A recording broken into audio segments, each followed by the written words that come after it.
Hey everybody, welcome to LovegLew Creations, where we create for your inspiration.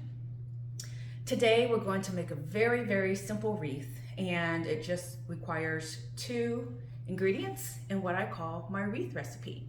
So if you can look behind me, you'll be able to see 2 wreaths that I've already created. Real simple. One has 3 different colors of flowers, one has 1 color of flower. I use this one on my door for Valentine's Day. I use that one on my door for 4th of July. So I thought we'd make one that would be really festive for the season and make one for the fall. So one of my favorite things to buy is this type of wreath, grapevine wreath, and I get this from Hobby Lobby. Now these are kind of costly, but it's worth it because I love how it looks like this, and you can see how it makes my other wreath stand out, and they're really pretty on the door, so it just adds that extra flavor to your grapevine. So what I'm going to go ahead and do is cut off some of these extra pieces that are kind of hanging out, and we got some little ballies here on the back. I don't know what that is. So we're going to trim this down a little bit to clean up some of the clutter that's in it, and so it doesn't look so like it's falling to pieces, even though it's not. And then the other ingredient that I use is roses or flowers or any kind of flowers. So I found these at a really nice store. It's a silk flower store here in Houston on a street called Harwin, which for those of you who are Houstonians, you know a lot about Harwin. It's all kinds of shops, everything you could want to buy. And we have a couple of silk floral shops. So this one bought a couple bunches of these, and this is going to be specific for our fall grapevine wreath. So we're going to call this a spray wreath. I don't know what you call it. I'm going to call it the spray grapevine wreath. So again, I get these from Hobby Lobby. So let's go ahead and start cleaning up the wreath. All right, so we're going to start cleaning up the wreath. So we'll start with taking off the tag.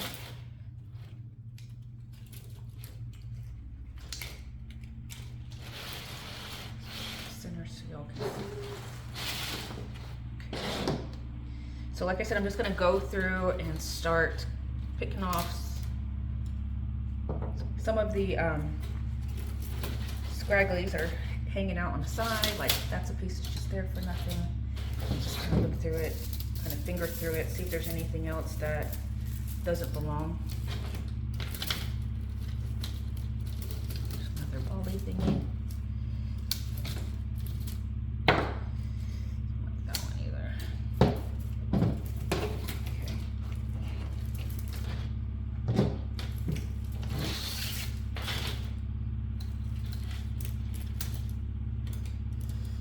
Okay.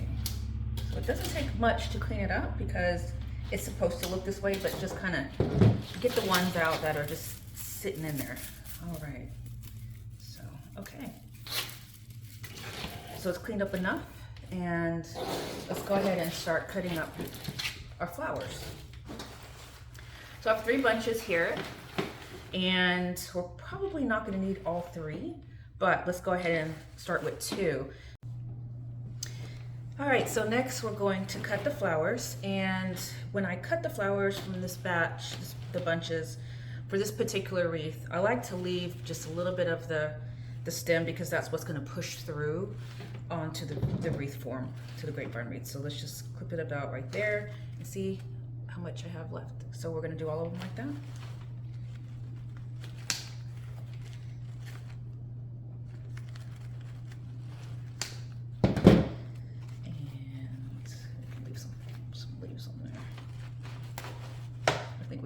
Leaves on this one because it will add to the fall look. All right, so I just glued that leaf back on, so I decided we're going to go ahead and leave a little bit of the leaves on. See some glue hanging, so to kind of give it that fall look as we're adding it to the wreath form. So for the rest of them, I'm just going to push up the leaf a little bit, cut it right at the end of the stem, just like that. So we can do all of them like that.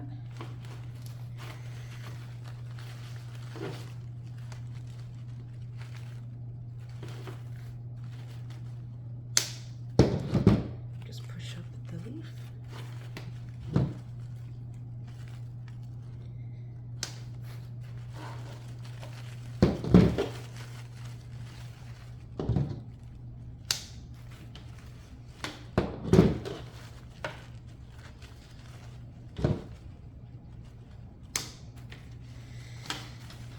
again, this is, like I said, one of the easiest wreaths I've made because it just, it's so simple. All it is flowers and a grapevine wreath. And I like to use roses, so, but you can use any variety of flowers. Actually, I think I might test one out and one day with some different flowers. Just roses just kind of give it that special look and that special quality to it. Just really makes it really pretty. But I've made tulip wreaths as well. And actually the two wreaths that I made that I just showed you, the one that I have for Valentine's season and one for the 4th of July season, those go on my front door.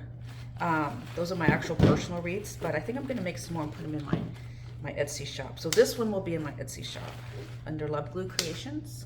Okay.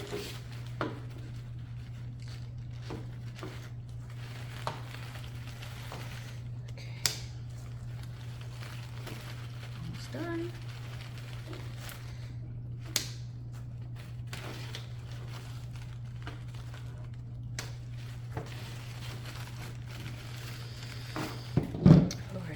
And of course, save your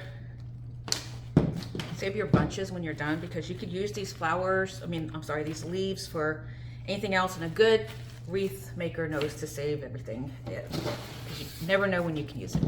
All right, so here comes the easy part. So all we're going to do is we're literally just going to put some glue on the end of the stem. Okay, so now here comes the easy part. We're going to place some glue around the edge and bottom of the flower, and we're going to use our stem to stick it through the wreath form. Just like that.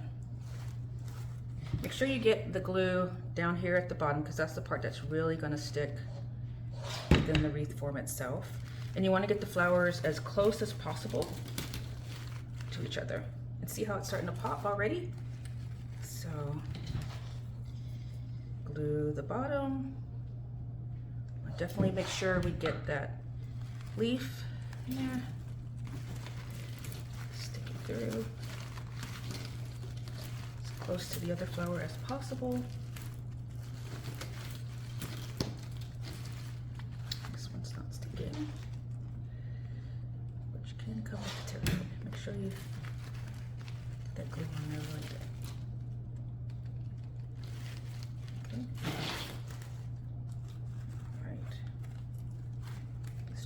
Down a little bit, it's just a little too long.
got it all complete. So what I'm gonna do is just kind of fluff out the leaves a little bit so we can see more of the leaves through here.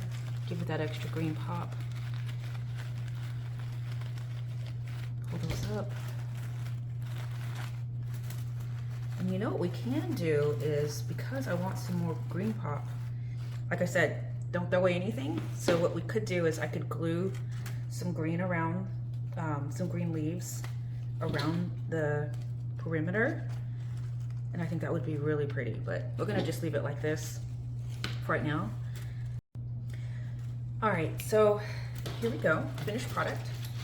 So it doesn't look so symmetrical, right? So I need to fix the circle a little bit. So what I might do is add another flower. I think if I add another flower, that'll help to make it more circular, because I'm following the form of the circle itself. So you have to be really careful to make sure it stays circular. And that's something that I notice with these types of, or when I do the wreath from, when I make it from the center of the circle itself. So let's see if we add a little bit more flour.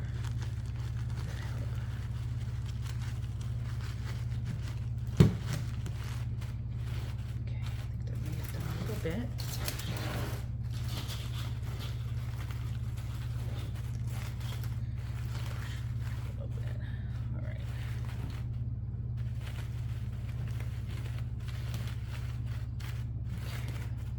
All right, and there we go.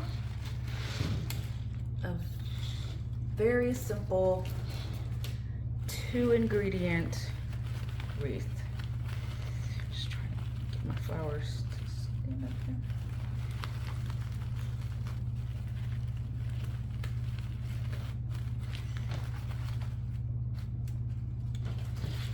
And this is a nice full wreath. All right. All right, and there we go, a very simple 2-ingredient wreath. My wreath recipe for this one is the grapevine spray wreath, and then some beautiful roses, whatever color you want. And I made this orange with orange roses, so it can be a fall wreath for the front door. All right, so now that the wreath is complete, let's go ahead and display it onto my wreath holder. Ta-da! See how pretty that is? All right, thank you everyone. Thanks for joining my channel. If you liked what you saw, please subscribe and give me the thumbs up. Thank you.